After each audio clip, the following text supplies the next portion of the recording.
Bobby Ocampo, best is just to call everything diabetes. Endocrinologists want you to maintain hemoglobin A1C to 7.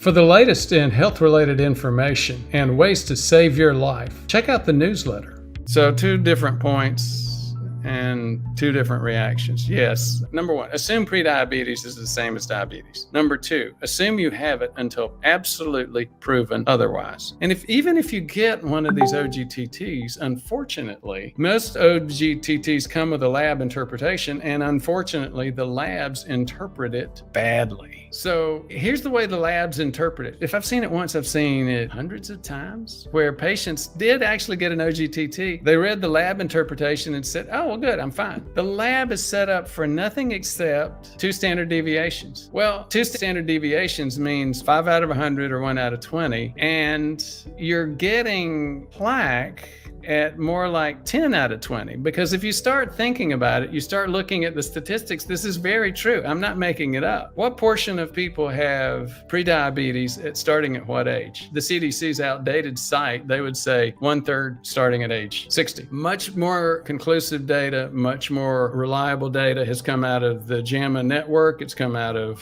UCLA, and both of them say the same thing. Starting at age 30, it's 1 out of 2. So if the lab is assuming that everybody's normal except for 5%, then they're going to be labeling a lot of people with diabetes and prediabetes as normal. And that is exactly what happens. Number 1, it's not enough to just test, don't guess. You hear that all the time, especially in the Bale-Deneen community. The problem is, make sure you know how to interpret it, the results, if you do get a test.